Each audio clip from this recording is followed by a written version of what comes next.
And this time, our topic is alternative energy. Is this the future? I would like to invite our keynote speaker, Dr. Patrick Linke, and our moderator, Ms. Özlem Cingaloğlu, Chief Investment Advisor, BSP Advisory from Turkey, Ms. Adel Babaisa, Director of Renewable Energy Partner from UK, Jeffrey Bayer, Founder and Director, Beyond Sea from Canada, Marwan Kreshe, Executive Director, Qatar Environment, Senior Research Director, Energy Research Institute from Qatar,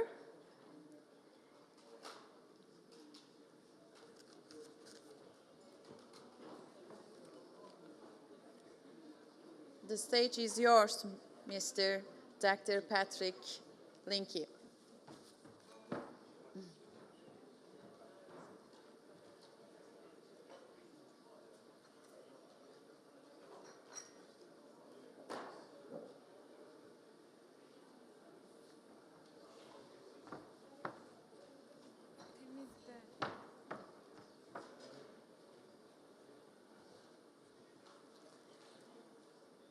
Could you put the slides?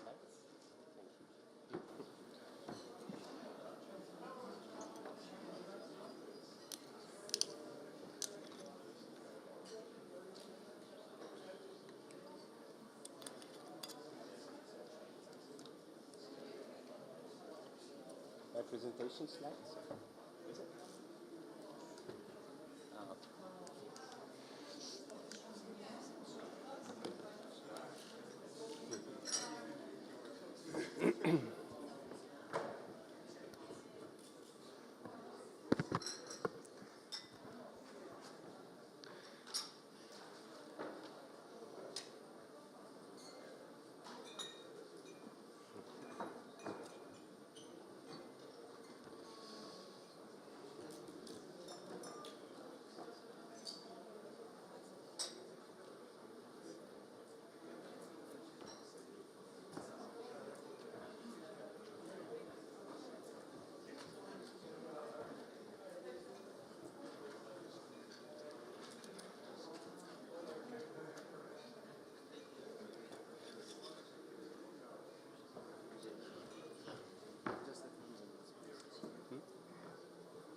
Okay,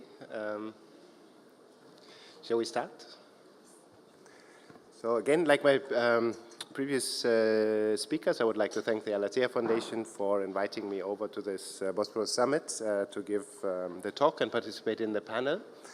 I've put together a few slides, but I tried to keep it relatively brief so that the whole session is not presentations.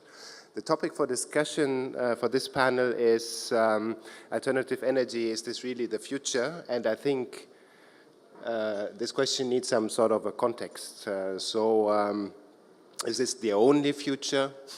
Then probably not. Is it part of the future? Then probably the answer from the previous presentations and talks definitely would be a yes.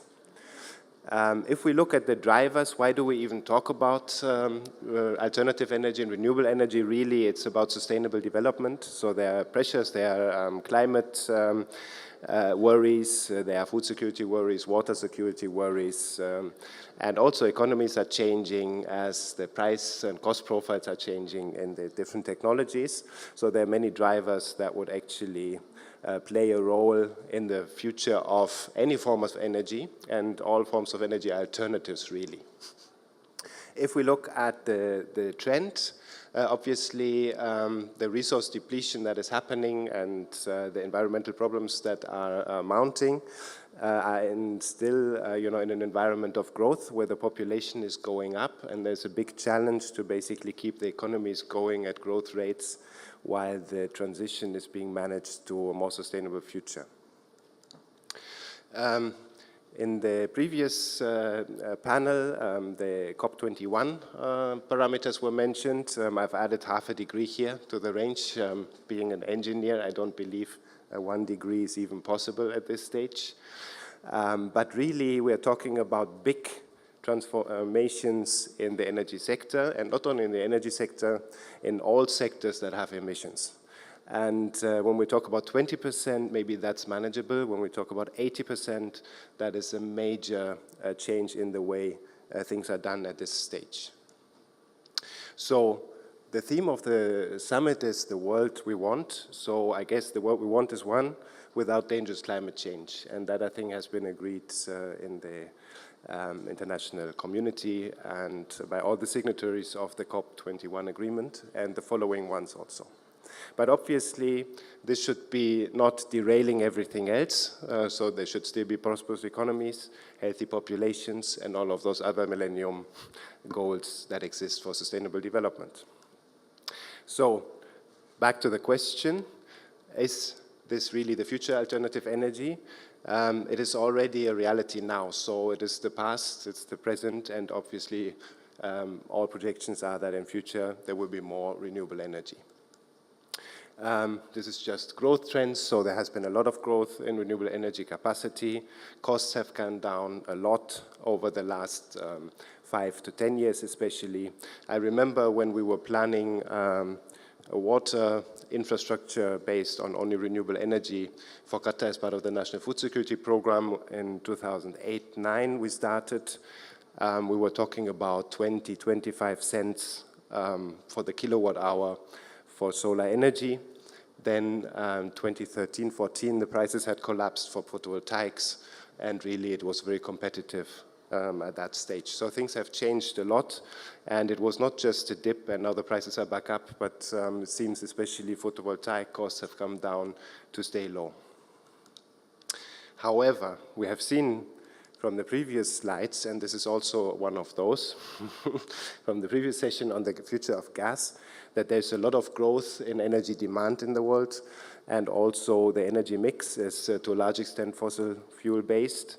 And even though the cleanest fossil fuel will win that race, I don't see how this picture will transform in a window of 5 to 10 years into something that is dominated by renewable energy. I think it will be a longer process required to manage the footprints.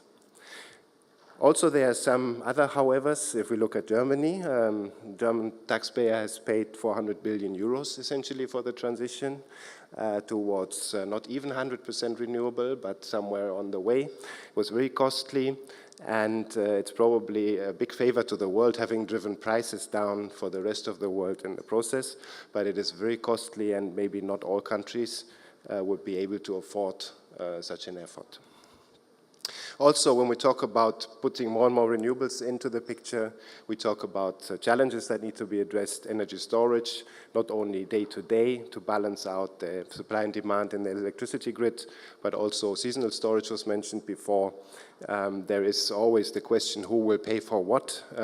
May still need a lot of backup capacity if the sun doesn't shine. How will that be put into policy and regulatory frameworks? So there are many questions. Or should the world move towards decentralized systems that will be more standalone? That would require a totally new set of policies from what is currently being discussed. Also, to achieve the climate targets, 80% reduction in CO2 emissions, cannot be done by alternative energy alone, but it would have to require other solutions as well to address sectors that contribute significantly to greenhouse gas emissions, but not because of energy use, but for other emissions. So then the question is the hydrocarbon capacity or fossil fuel capacity will probably not just be switched off. There are some scenarios from Shell to see what kind of transitions could be possible by 2050 and 2100. And even with the currently installed capacity, it would be almost impossible to get to the climate targets without installing some form of carbon capture option into the solutions. So I'm a systems engineer, so for me a system exists of more than one element. So good solutions typically have different elements combined in good ways, so I would expect that portfolio solutions would probably be the future, where different elements are put together in a way that the emission reduction targets are met by the timeline that is set in the climate agreements, and I foresee a role for all of these options: renewable energy, energy efficiency. There's a need for fuel. This could be clean, either make it clean by taking the CO2 out of the combustion, or you just take the carbon out before you do the combustion. But there is a need for high temperature heat in a lot of the processing facilities. There is a need for air transportation, which is very difficult to do on renewable energy. So there is a need for fuels. So that's more the picture that I foresee. And in the interest of time, I will stop it here so that we can also, as a panel, have a discussion and my colleagues get a chance to also say their opinions. Thank you very much.